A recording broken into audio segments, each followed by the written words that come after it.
Hey guys, I'm Leo from Team Ragnarok, and welcome to another weekly recap. This week we have a lot of stuff to get through, so we'll start off with some promos before we move on to Mega Colony at the end. First of all is an Angel Feather promo. At grade 1, you put it into Soul for the cost, and swap a unit card in your hand with a card in your damage zone. It's a hard once per turn, meaning you can't resolve multiple copies of it in one turn. Then we have Shadow Paladin. Auto, when discarded from your hand during your turn, you look at the 3 cards from the top of your deck, put up to 1 card from among them into drop zone, and put the rest at the bottom of your deck in any order.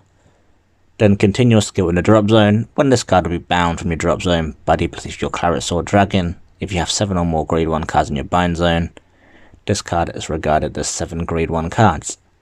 In my opinion, this is a pretty good card, as the first part of the skill helps you accelerate the cost of your first Claret Sword, and then the second part allows you to consistently resolve Claret Sword after you finished your first one. Next is Murakumo. Grade 2, when placed on the Vanguard, you counterblast 1, set your deck for up to 1 card with the same card name as on your units, call it to rearguard and shuffle your deck. Then continue your skill on the rearguard during your turn. If you have another unit with the same card name as this unit gains power plus 10,000. So pretty good for early aggro, allows you to establish a board, and then later on when you clone it with stuff like Yasue or Hyuga, it becomes just a big beater, which is quite nice. Then we have Dimension Police. Auto at rearguard at the end of the battle, attack whilst boosted. If you have a card of Cosmic Hero, Vanguard of the Cosmic Hero in its card name, use cost of Soul Blast 1 and stand this unit. This could be quite good as Gallop helps boost up your rearguards to bigger rounds, as long as you can give them criticals as well to still be quite some pressure. Of course, that means you have to play Gallop. Then Dark Irregulars act on the rearguard circle. You retire this unit, choose your opponent's rearguard and retire it, and then Soul Charge 2. So it's probably Tantarian support. It's kind of cool, I guess. Not really that useful, I think. Then Aqua Force gets a grade 1. When you ride it, you discard a card from your hand and draw a card. And then continue your skill on the rearguard. If your opponent's Vanguard current power is below its original power, this unit can attack from back row.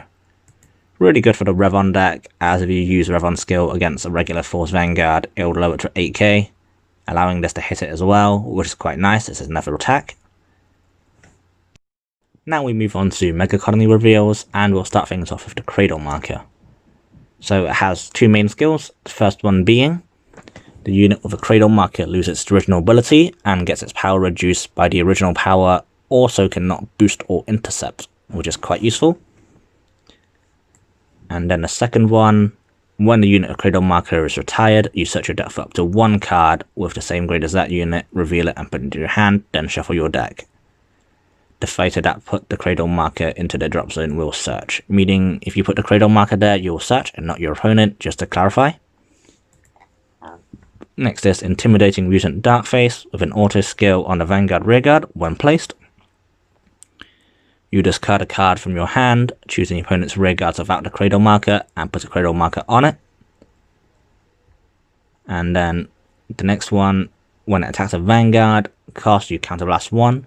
Choose one of your opponent's rearguards without a Cradle Marker on it, retire it, and this unit gains 5k until the end of the battle for each grade of the chosen unit. Quite a nice card, as it allows you to access the Cradle Marker pretty easily, and it becomes quite a big beater if you put it on a unit of a high grade. Following that is the Spoiling Mutant Sticky Bolus. Auto skill, Vanguard rearguard, when placed, you counterblast 1, look at the top 6 cards of your deck, reveal up to 2 cards with Darkface and their different card names are among them, put them into your hand and shuffle your deck. And then auto rearguard circle, when it attacks, you Soul Blast 1. This unit gains 6,000 power until the end of battle for each of your opponent's rearguards of a Cradle Marker. Then if it's 20k or greater, you draw a card. Really good card, as it allows you to search for your ride and potentially your backup grade 3. And then on the rearguard, it's just really easy draw, as long as you play 2 Cradle Markers, you'll hit over to 20k and just draw a card. And finally, we have Evil Governor Darkface Gridora. Act Counterblast 1, choose up to 2 of your opponent's rearguards without any Cradle Markers, put a Cradle Marker on each of them. And then auto skill on a Vanguard. When it attacks, you retire a rearguard. Search your deck for up to 1 grade 3, call it to rearguard, shuffle your deck. If you called, that unit and this unit gains 10,000 power until end of turn. Really cool card as that allows you basically multi-attack during your turn. And you are going to place 2 Cradle Markers, which automatically fills the criteria for your grade 2. Next up is a Q&A on the Cradle Markers and how they interact. And the first question is, can a unit with the Cradle Marker stand in the stand phase? Can I attack with it or move it to a different rearguard circle? The answer they gave is yes to all. You lose all your abilities, but you can still move it and stand it in the stand phase. Question 2, what happens if I put a Force 1 on the same circle containing the Cradle Marker? The Force 1 still applies, so the power will be 10,000. Question 3, if the unit with the Cradle Marker has a skill that activates when retired from rearguard, can that skill be activated? The answer is no, as the unit has already lost all of its skills, so at the moment it was retired, it would not resolve. Question 4, if a rearguard is called over the unit with the Cradle Marker, is it treated as a retire? Answer is clearly yes. Then you get to add a card from your deck to your hand with the same grade as the unit that was retired. Thank you guys for watching, and I hope you all tune in next week for more news and recaps. Thank you.